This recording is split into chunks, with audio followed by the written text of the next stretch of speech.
Good morning, everybody. Welcome back to Crypto Warehouse, the 27th of February, 2026, 11 a.m. Central European Time. We are live on Binance Square. We are also live in other places that we cannot mention the names of. I am Mike, and today we are going to go through conspiracy theories. That's right. Today we're going to try and look at what's been going on since I streamed last on my own. This week, I streamed Monday and Tuesday, and I jumped onto the Oracle stream yesterday, and today I am back. So I've streamed 3 times this week. The Oracle streamed a couple of times as well, and tomorrow I am back. We're going to be going through the Maple Finance Q1 call that was last night that I watched. We're going to be talking about that tomorrow at 11 o'clock. Same time, same place. Now, today, we're going to be looking at conspiracy theories. And we're going to be looking at something which is called sympathetic magic. Okay? Now, it's a very posh word, and it's not 100% accurate in all cases, but it's as close as damn it to what we're going to talk about. And we're going to be looking at a lot of things that have happened in the last 4 or 5 days to do with Jane Street, to do with Axiom, to do with Senator Lummis, to do with Ethereum and Vitalik selling, to do with, what was the other one? World Liberty Finance as well. And we're also going to be talking about influencers in South Korea. They're all kind of related to the same thing, which is don't trust, verify. I think somebody, I don't think it was Bill Clinton who said that. I think it might have been Ronald Reagan, in fact, who said don't trust, verify. And it's pretty much the way that crypto works. We saw when the BlackRock ETF went live, we saw people screaming that they weren't buying real Bitcoin, and there was a load of kind of conspiracy theories around that. And of course, people don't understand how financial markets work with T1s, T2s, and the amount of time it takes for transactions to be completed. We talk about the fact that Wintermute has been blamed for everything, including solar flares. We can talk about CZ being the sole person responsible for the crypto crash in 2022. We can talk about Trump being solely responsible for the crash in 2026. None of those things are true. They're all made up, okay? We have to associate blame. If you've not seen the documentary called Bowling for Columbine, I would highly recommend it. Humans need rationality as to why things happen. It's just part of human nature, of course.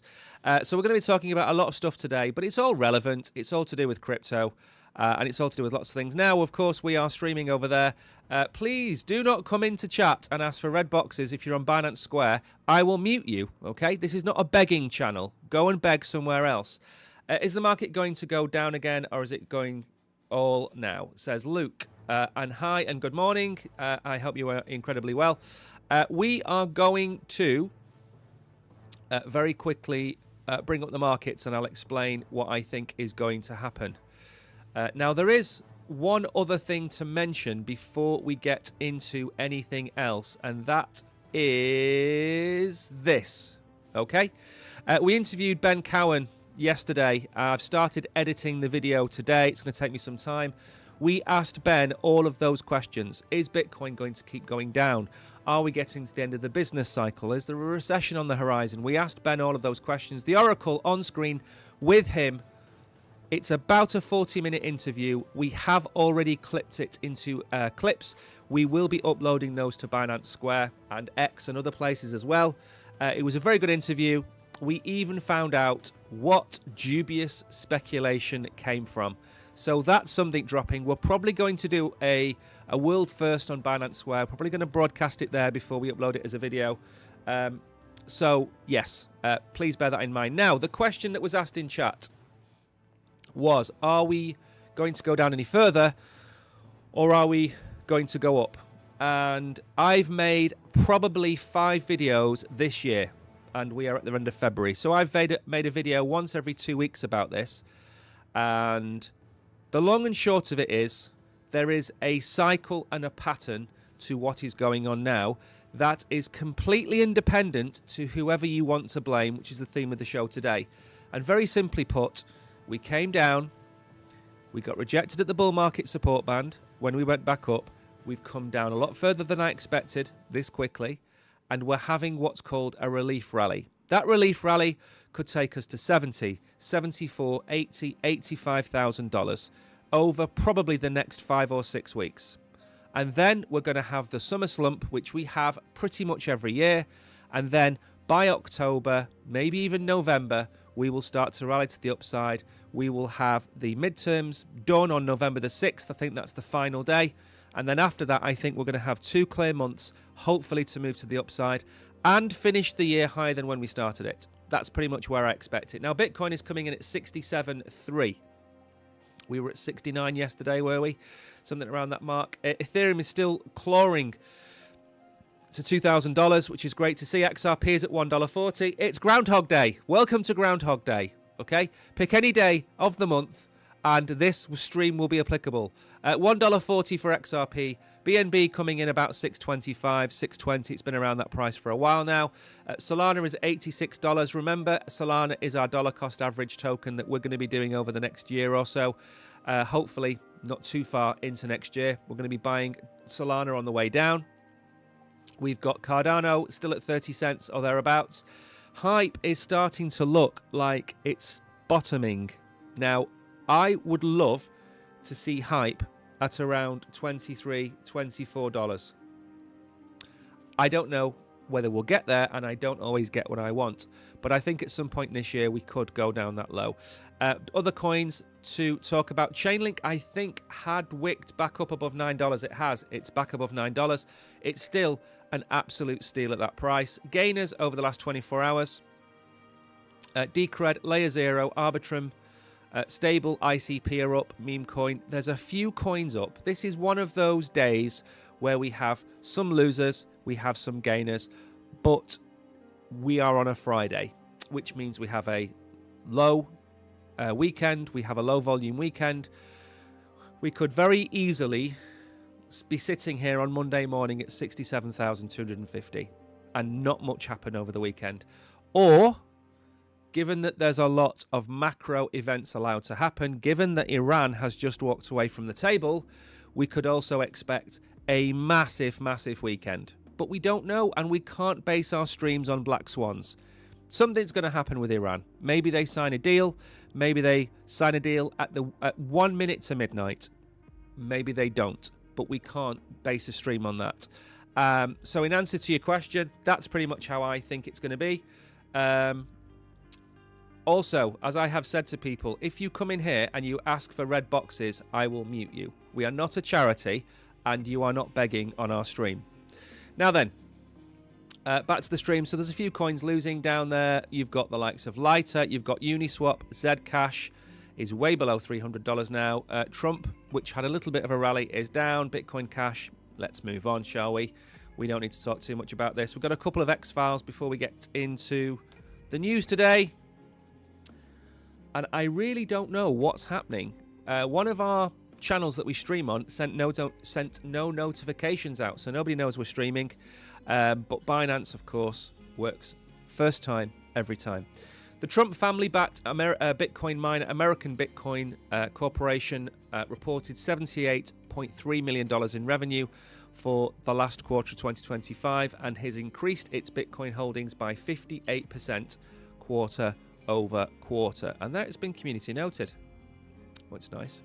It doesn't matter how much they lose, it's the revenue that we care about. We want to see the revenue rising in these companies, and we want to see more miners. We want to see 50, 100, 500 miners. We don't want to see 2 or 3 holding onto the markets. Good morning, Kishan. I hope you're well. MetaMask and MasterCard have launched the MetaMask card across the US. Now, these are going to be 10 a penny, and we don't cover all of them. There's hundreds of them. There's loads of Soulflare cards. There's a lot of Solana. There's a lot of centralized exchanges offering cards. What I want to see is a card that can be used across the world, or if not across the world, across the majority of the world. We are in 2026. There is no reason why somebody in El Salvador, somebody in France, and somebody in America can't use the same credit card. Okay? As long as they all adhere to the same KYC and AML, I do not see why we are getting so many cards in America. You're going to have a 350 million population with 350 million different cards. And then you're going to have 6, 7, 8 billion people who can't get a card. So we need to see this across Europe, Asia, Africa, the Middle East. We need to see this. I'm sick and tired of projects launching their cards in America. There is a bigger world out there to launch your cards in. India is a massive market. Wall Street giant Citibank announces later this year Citi will be launching our infrastructure that integrates Bitcoin into traditional finance, making Bitcoin bankable. This is big news. One of the things that I spoke to a bank about 4 years ago was, when will they be offering Bitcoin custody? When will they be offering Bitcoin collateralization? When will they be offering the ability for people to borrow my Bitcoin and pay a return? And this is a $1 billion bank,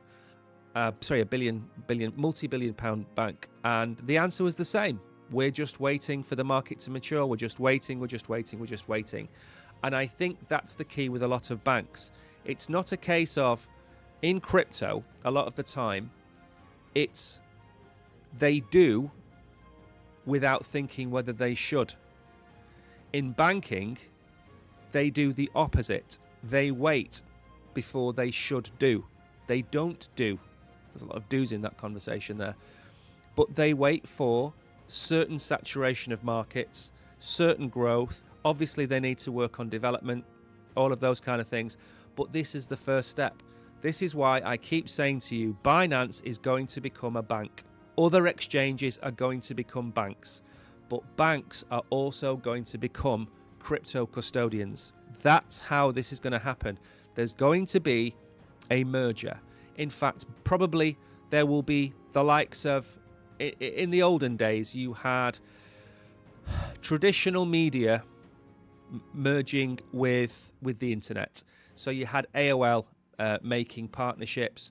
You have the likes of a Bank of America now talking about working with certain crypto businesses. You're going to see some exchanges bought out by banks, and you're going to see some banks bought out by exchanges. And that's where they come together. Now, Murad, down but not out. Murad is down $57 million, 86% from his portfolio all-time high to 9.4 million at current prices, but he's still holding all of his SPX 6900 as well as the other 9 coins on his 2024 meme coin Supercycle list. They have put study conviction. I have put study stupidity. This is the exact opposite of what we advise you to do. If you hold, let's say, Solana, and you've bought Solana back in 2023 at $30, $40, $50, and Solana did run $200, $300 in the last bull run, and you didn't take any profits, and by the way, I didn't take any profits, you should have done. I did take profits out of the likes of Syrup. I did take profits out of the likes of other coins, but my main holdings, my Bitcoin and my Ethereum, actually I took a little bit of profit out of Ethereum, but he was way up and he didn't take a penny. Now, it's all well and good being a degen and a bro, but you've turned $67 million into $10 million. I don't care how you look at this. This is not conviction. This is stupidity. Now, $67 million, even if he'd taken $20 million off the table, would have set him up for life. He could have put it into crypto DeFi and earned $1 million, $2 million a year in interest out of that.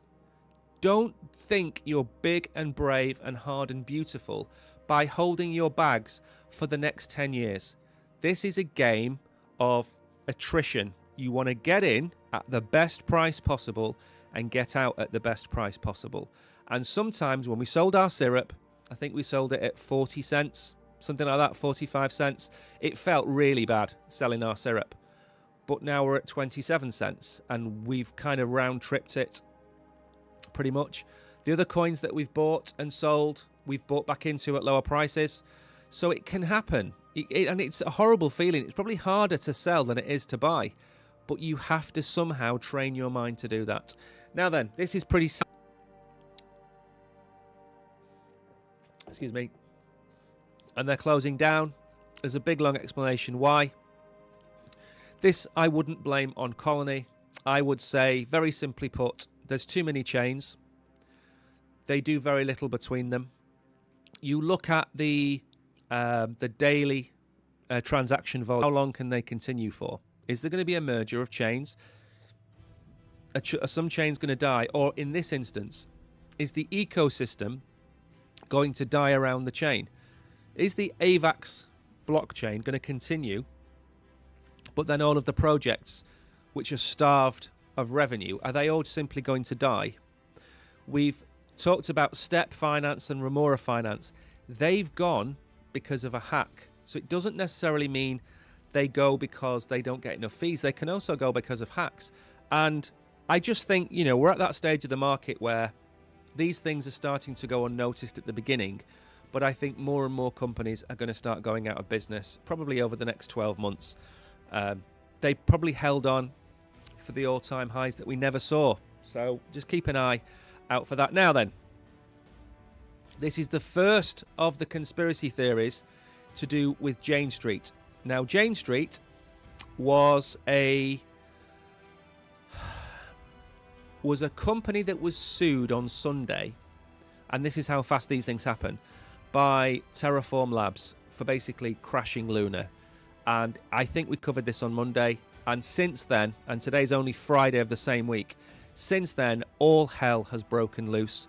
I've tweeted about it, I've talked about it in some of my videos, I've talked about the fact that it's not precisely to the letter of the word sympathetic magic, but the cause and effect. Bitcoin's price has come down. We need to find a reason why it's come down. Jane Street have been accused of dumping the 10 a.m. market. So basically selling off Bitcoin at 10 a.m. every morning. And they are therefore solely responsible for the price of Bitcoin to be at 67,000. That is what the crypto bros have been talking about all week. And I basically disagree. I don't think any single company can be responsible for Bitcoin. We talked about the fact OGs have been dumping. Now, we do have some sense being talked now. Bitcoin isn't artificially being kept below $150,000 by market makers. Jeff Park argues that Bitcoin is not being suppressed, as claimed by some on social media. The issue is, in fact, lives with ETF-authorized participants. Again, I don't agree with that either.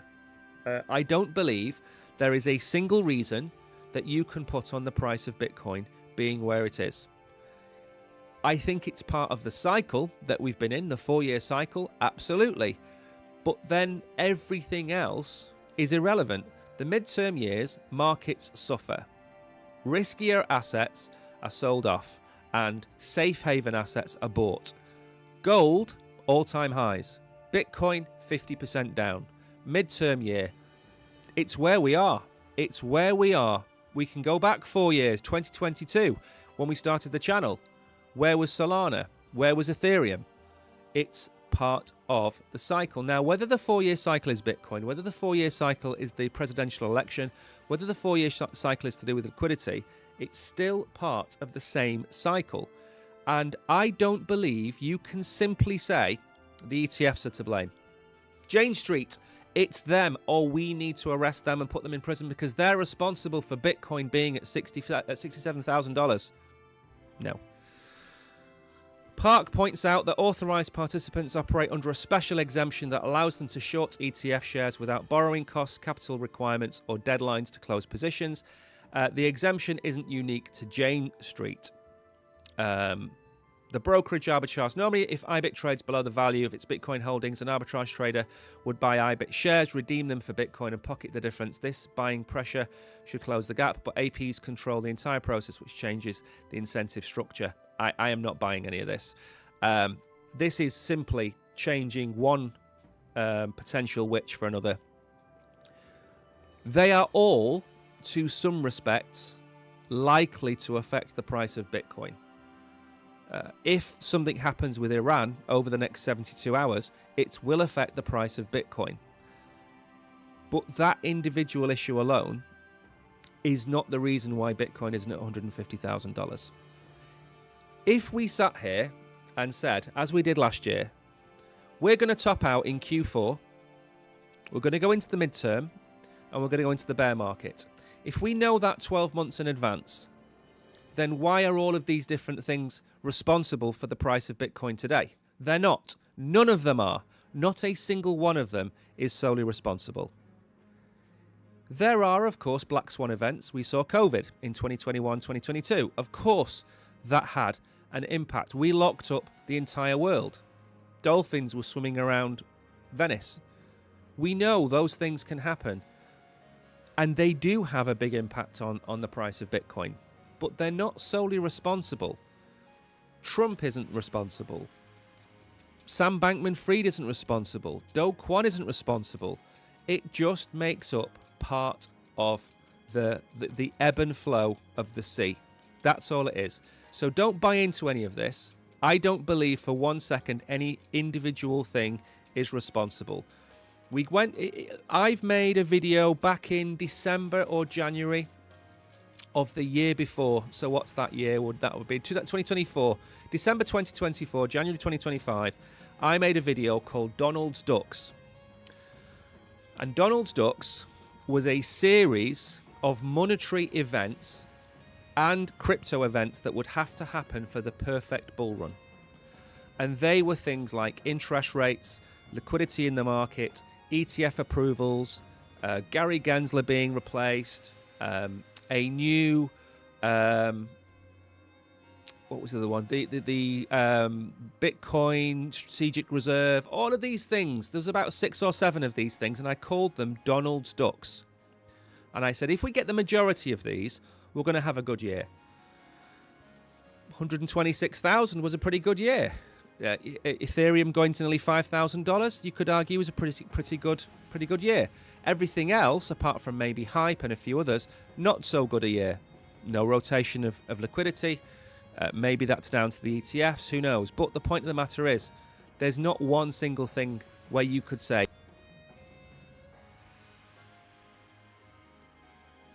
thank you, Yuku, and hello to K-Hit. Hello, Marcia. I hope you're all incredibly well. Now, nothing's responsible. Okay, remember that. Now, Zach XBT has come out and started talking about which of the projects there were insider traders on. Now, my hat was thrown into the ring and it landed on Meteora. And the reason for that is that back in January 2024, I think it was, there was the Melania and the Trump debacle, and also the Libra debacle, and also the Central African Republic car token. There was a lot of them. And it was all to do with Meteora. The CEO resigned, and that's why I picked them. It wasn't Meteora. It was, in fact, Axiom insider trading. Now, let me make one thing very, very clear. This is not alleging that Axiom are responsible for this. It is alleging that there is a group of people or individuals within Axiom who are committing these bad acts. And he even talks about the name. He talks about how it's done, which we don't really need to get into. He mentions the name of the individual. He puts up a picture of the individual. And the long and short of it is, key opinion leaders, Coles, and influencers, they are a horrific bunch of individuals. Not maybe the top tier ones, but in general, Coles, influencers, they are bad people. The reason they're bad people is because they abuse the social contract that they have with you. The social contract is that I will sit here and I will give you my honest opinion. That's the social contract that I have with you.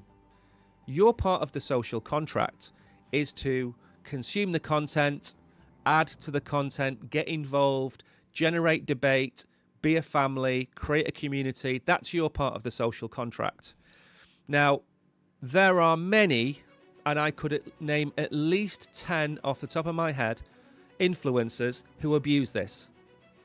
If tomorrow or Monday I sit here and I start talking to you about Cup AI. Cup AI is the greatest token I have ever seen in my life. I'm selling everything I've got. I'm putting my entire net worth into Cup AI.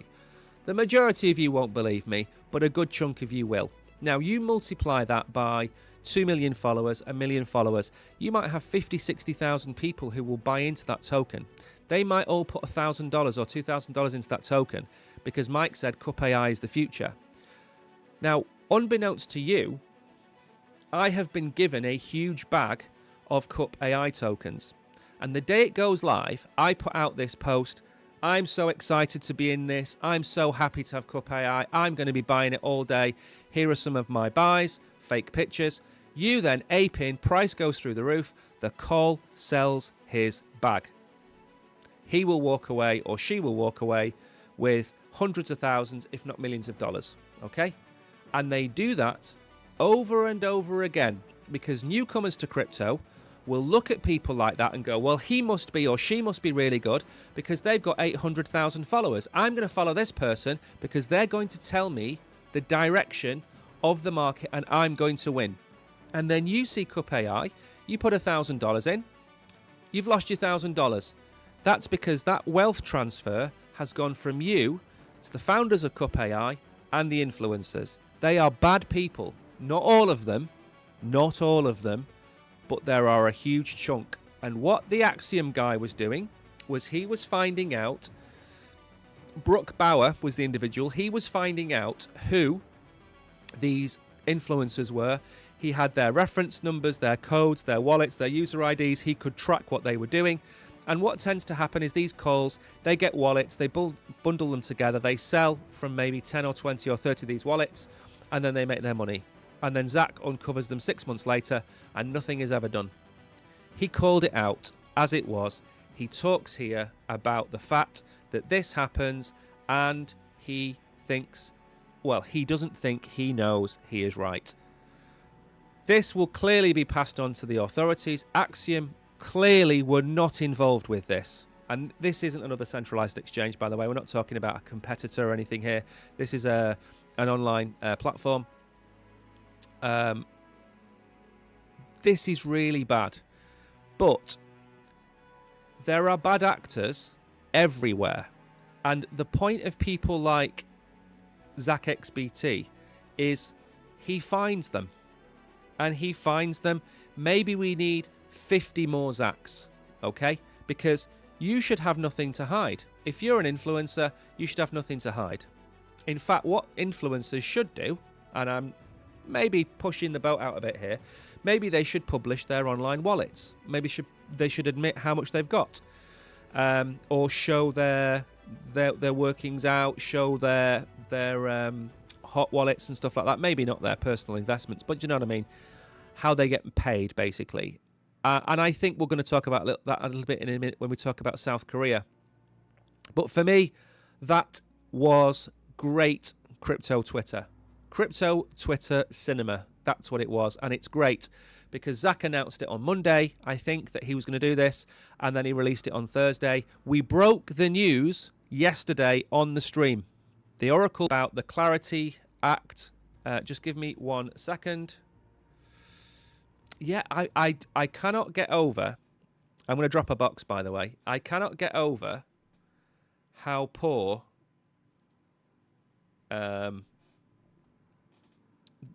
certain channel has been today. You're muted. Good information, Yukiro. Thank you. Meowfi, welcome. I hope you are well. Right, I want to drop a box. As I said, don't come in and ask for a box. Okay? That is not how we work here. Seconds to say hello. Okay, there we go. Box is dropped. That will be up with you in about 5 minutes' time. Just give me 1 second. And then we will get back into the action. There we go. Okay.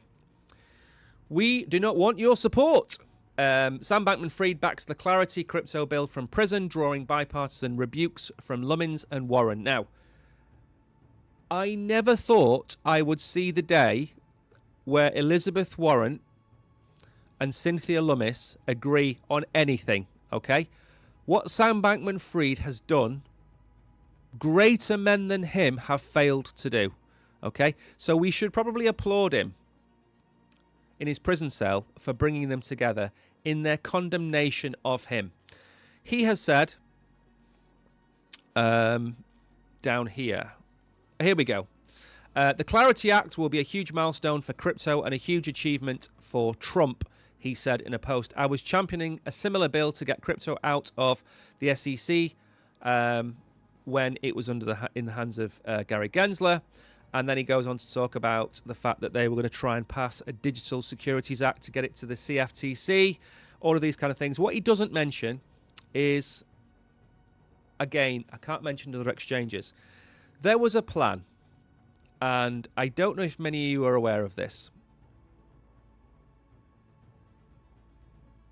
I don't know if many of you are aware of this, but 3 years ago, we covered a story where Sam Bankman-Fried and his company, BlackRock, and another party were going to gatekeep crypto in America. And what that means is that you could only buy crypto in America through this conglomerate of companies. And BlackRock was one of them, by the way. They are not the saviors here, but BlackRock were one of them. There was SBF and, of course, his company, and then there was a third party who we're not going to talk about. That was a lifetime ago. That was 3 years ago. And now he is sitting here talking about the Clarity Act, which is the opposite of what he wanted to do. He wanted to create a walled garden where only people that come through them would be allowed. So all the other exchanges, so Binance, for example, wouldn't be allowed in. You would need this certain classification and it wouldn't happen. So he is no saint. Now, when he posted this up, Cynthia Lummis came out and said, my legislation couldn't be more different than the bill you tried to buy from Congress over my objection in 2022. We do not need or want your support. Now, Elizabeth Warren came out and said that Bankman-Fried's support should set off alarm bells. Any crypto market structure bill must protect investors, our financial system, and American taxpayers. So he managed to do the one thing that I don't even think Trump could manage to do, which is to get Lummis and Warren to agree. And listen, good on him. Good on him for doing that. That's about the best thing he's done in the last few years. And what would be great is to get SBF onto In the Trenches. Is he going to come on the In the Trenches? We've actually talked, this is a true story, we have talked to his team to get him on In the Trenches. But it's pretty much impossible because we'd have to do it via a proxy, basically. So it wouldn't actually be him. But we have a few people lined up for the next In the Trenches. We've got Ben Cowan going out today. We've got hopefully JP Mullen from Mantra will be coming on as well. So we are trying to bring on household names to talk about crypto, educate the Binance community, educate our community as well. So we are trying. Now, Vitalik Buterin said in January that he was going to sell his Ethereum 5 years of his business model. Now, again, what happened on crypto Twitter, if we go back to the sympathetic magic thing, is the price of Ethereum is down. It's Vitalik's fault. He's dumping the market. He's abandoned Ethereum. He's a traitor. That's what he was accused of. Now, Vitalik can't do right from wrong. He said that he was going to sell. Now, I don't know. Here we go. He announced at the end of January that Ethereum Foundation was entering a period of moderate austerity. As part of his personal plan, he would directly assume some responsibilities that would normally be undertaken by a special project within the foundation, and that the proceeds from the sale of 16,500 ETH would be used to build an open source, secure and verifiable full stack hardware and software system.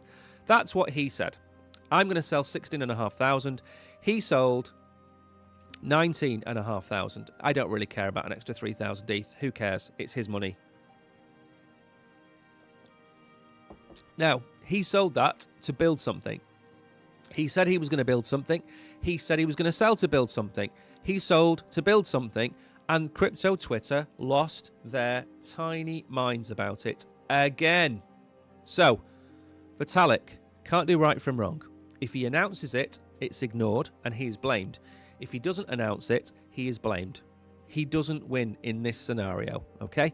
All he could have done differently, in my opinion, was to change his Twitter X profile to have a big banner on it that said, from January to the end of February, I'm going to be selling this much ETH to pay for this project.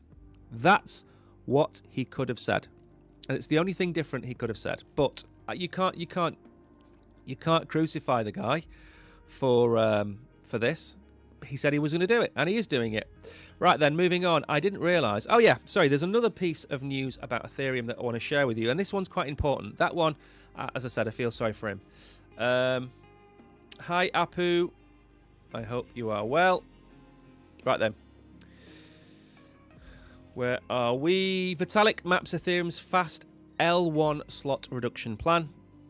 They've called this, they've called this a straw roadmap, have they called it? I think.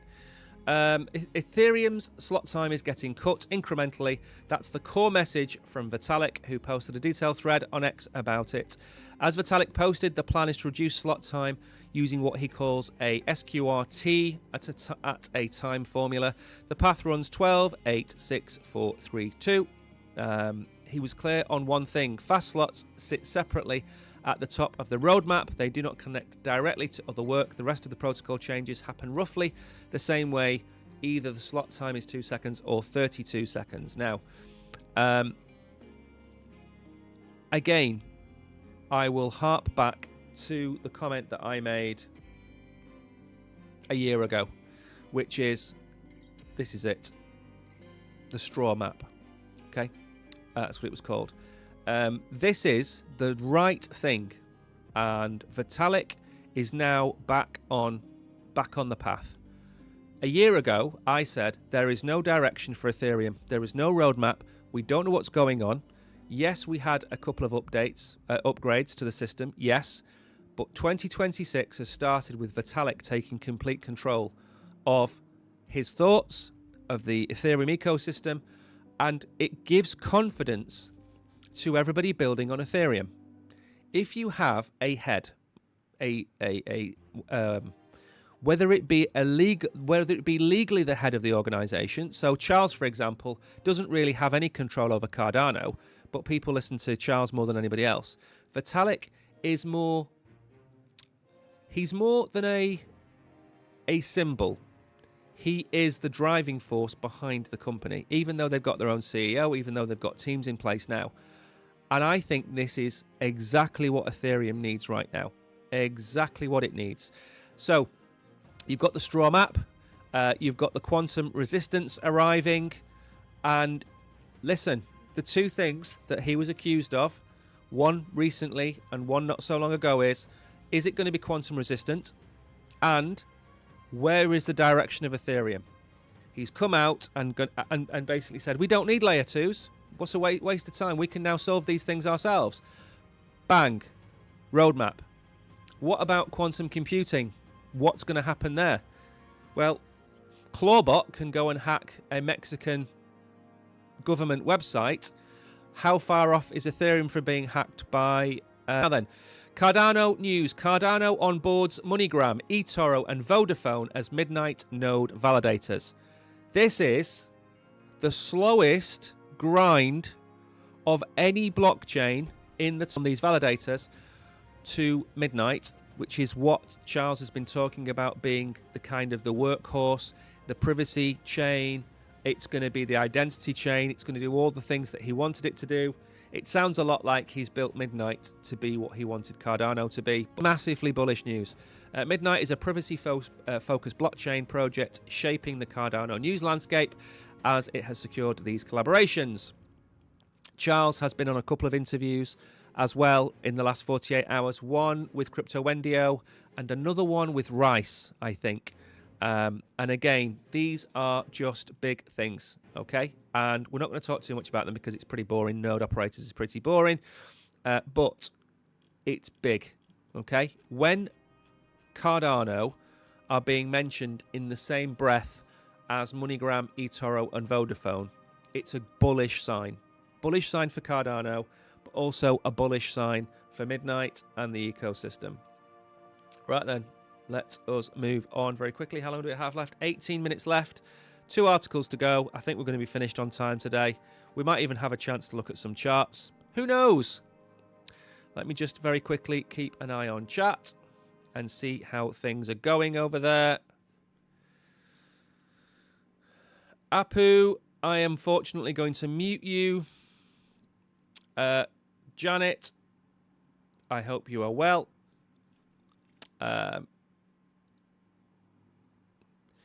Okay. Faisal, good morning to you, sir. I hope you are well. Yeah, listen, if you've got any questions in chat, ask away. Okay, we're going to finish on time today because it's a Friday. We're not going to drive you all insane. And let me know how you are. Let me know how you are. Right, well, good morning, Bullish Bull, as well. Bullish Bull is in chat. Right then, let's get back to what we are talking about. And I'm on the fence with this one. And I'll tell you why in a minute. So World Liberty Financial locks WLFI voting power to promote long-term demand. There is a massive unlock happening with WLFI. And they need to find a way to basically stop it from flooding the market and depressing the price. So they've come up with something which I broke, I think, on Tuesday, which is basically this. You have to stake your WLFI to vote, number one. And the staking is, I think, for a minimum of 180 days. And in return, you get to get 2% in rewards, but only if you vote. So it's kind of forcing people to stake. Yes, it's also forcing people to vote. And I don't mind this too much. WLFI tokens must lock their tokens for at least 6 months to get voting power. People who do vote will get 2% rewards. Large holders can access node and supernode levels for special benefits and stablecoin privileges. This proposal, I think, was put out on Monday night. People will receive voting power and rewards for holding the tokens longer, and it aims to secure stable prices. Now, the one thing I will say, we've got time to look at this. The one thing I will say is if we go down here to the token, we're sitting at 11.5 cents. Okay? But you want to look at the circulating supply of the token, which is 100 billion with a circulating supply of 27.66 billion. So you've only got 27 billion of the tokens in circulation, giving it a market cap of about 3.17 billion. But the fully diluted value is 11 billion. I think that is a decent price. But put it this way, the people that are telling you it's going to go to $5 are not going to see that price anytime soon, because that would be a 50x, which would put the fully diluted value at about 500 billion, more than Ethereum. Even if you look at the market cap at 3.17 billion, you'd be looking at $150 billion valuation. So we can't really be looking as high as $5 for this token. I would be looking at somewhere in the region of $1. Long term, $1. Not necessarily today, tomorrow, not even maybe in 2026. But certainly for the next bull run, this would be a coin that you should expect to go up towards probably $1. Now, it was as high, if I remember, it started off at about 30 cents. It's come down. It's down 2/3 from where it was. Of course it is. It's a token that's just launched as a sell-off. But I think it's found a bottom around 10 cents. Now, we did cover this in one of our specials. We said this token should be a really good price for this would be 7 to 9 cents to accumulate it. And what the article is trying to do here is explain how they're going to try and reduce the sell pressure on the token, which is to try and get people to lock them up. And what they're probably going to do is get them to lock it up to get the voting power. To get the voting power, you can kind of direct the shape of the company. So I think it's a good move. I think it will need more than this to get the token to where it needs to go. But bear in mind, whatever voting power, whatever the price is, always remember that this token here, the World Liberty Financial USD1, this is using its rewards from the treasury debt to buy back that token. There's always going to be buy pressure on this token, okay? And when USD1 goes up towards $10-20 billion, that buy pressure is going to be $1 billion a year.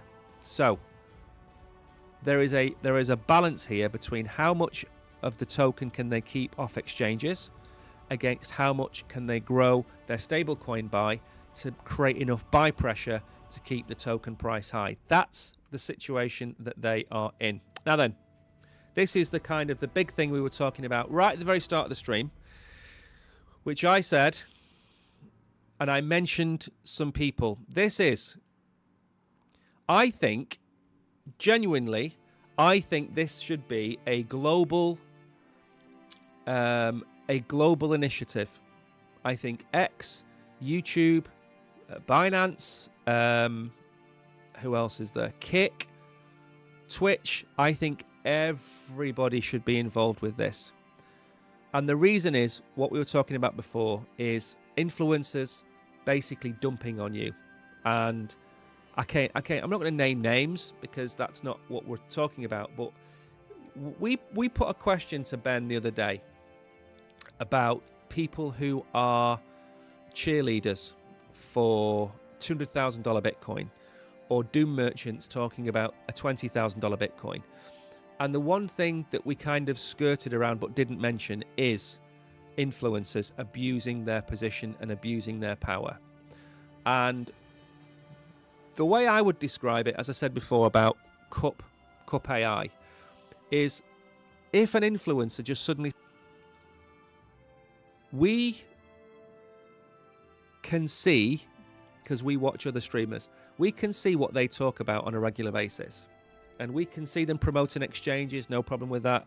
We can see them promoting trading tools, no problem with that. We can see them promoting VPNs and ledgers, absolutely no problem with that. They have to make money.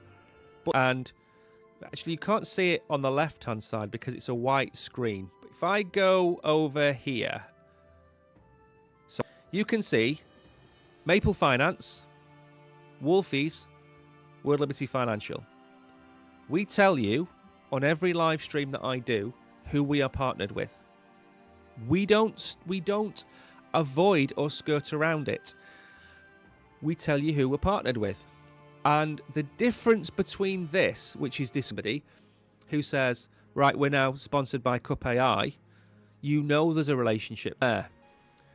And you're wearing Creme de la Mer, and at the start of your video, you've got a Creme de la Mer logo on, and you say, oh, you know, Creme de la Mer have kindly sponsored us for the next 6 months. We're going to be reviewing their products. We're going to tell you how it works, blah, blah, blah. You know. The difference is they don't do that. And what they do is they just skirt around the issue. And that's my problem. So now South Korea are basically going to force mandatory asset disclosures for finfluencers. And I've never heard this term before, but I quite like it. I might steal it. Finfluencers. The bill would amend the Capital Markets Act and Virtual Assets Under Protection Act.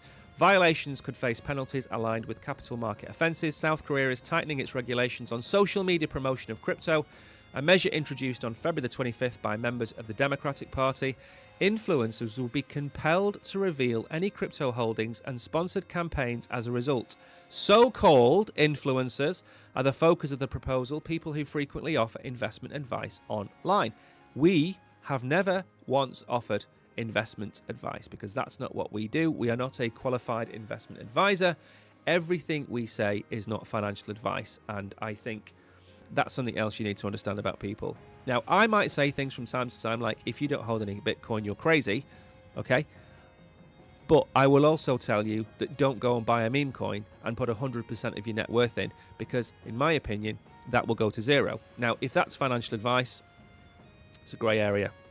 Now then, according to officials, the objective is straightforward.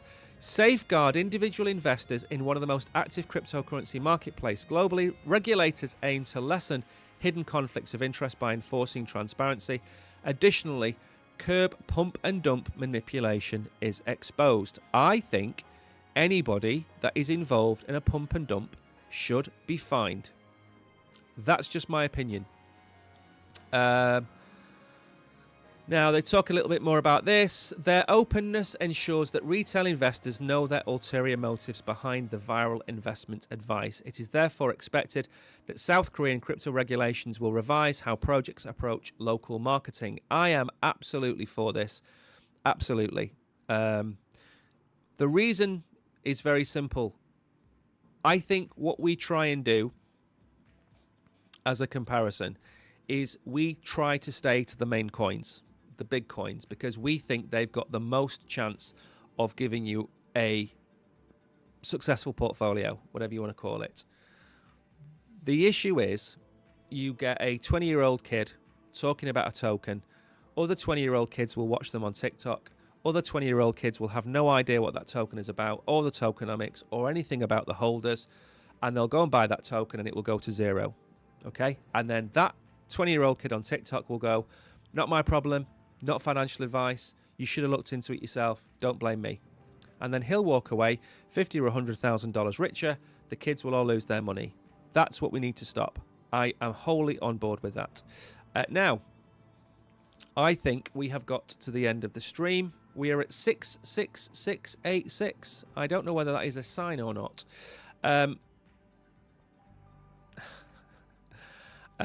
Why do people come into chat and then just type follow me, follow me, follow me? It's not gonna happen. Right, we've got to the end of the stream. We've got 5 minutes, so I'm going to tell you what's coming up. We'll go full screen now. So, this is what's coming up. Today, I am editing the Ben Cowan video with Brogan. Tomorrow, I am streaming at 11 o'clock about Maple Finance. 2 o'clock tomorrow, Brogan is streaming his trading show. So we've got 2 streams on a Saturday, unheard of. Then, I believe, if I go back to Twitter for a second, there is one more stream that we need to tell you about, which is, let me see if I can find it. And this is one that's also going to be on Binance Square, which is, come on, where is it? Where's it gone? There was a reply. There we go. This one. So, next Saturday, so not tomorrow, a week on Saturday, we have a show called Market Vision. We try and do this whenever we can, but we're all very busy people and we don't seem to be able to do it. We're now going to do this probably once a month. It will be Yikes, it will be the Oracle, and it will be myself. And we're going to do this next Saturday. Yikes tells me it was a surprise. I've got it in the calendar, so it can't be a surprise. That's next Saturday. So tomorrow is Maple Finance. The following Saturday will be Market Vision. Tomorrow as well is the Oracle. So 2 streams tomorrow, then a day off, and then we're back on Monday with another stream. I believe we probably have a quiz night coming up on Wednesday as well. We do 2 quiz nights a month now at the minute. We do a Maple Finance quiz and we do a Wolfies quiz. So we've got 2 quizzes coming up in March. We are going to try and do some different content, but the long and short of it is, oh, you know what? There we go. That would be better if you could see it. The long and short of it is, we do chart shows we do news, we do in the trenches, and we do quiz nights. And there's 2 of us, and we do videos as well. There's 2 of us, so it's easy to live stream, yes, but there's a lot more prep going into doing a live stream. A live stream might take 3 to 4 hours to prepare. A video can take an hour to an hour and a half to prepare, record, and edit. So live streams are great when we can find a format that doesn't take a day. So the quizzes, they are literally at least 10 hours of time. Whereas a live stream with Yikes, for example, that will be an agenda, and we come on and we talk about that agenda. We do a little bit of research on it and we talk about it. And they're a lot more fun because it's with other people, but we don't necessarily have to do an awful lot of prep. Now, that is pretty much it. We've got to the end of the stream. Thank you, everybody, for watching. I'm going to go and continue to edit this Ben Cowan video. Have a great weekend if I don't see you tomorrow. Thank you for coming. Who was in chat? Bullish Bull was here. Kishan was here. Hidden was here. I don't know where everybody's gone today, but I know the notifications weren't sent out. Arla was here. Man was here. And basically everybody was here. Thank you all for coming. I will see you all tomorrow. Take care. Bye-bye.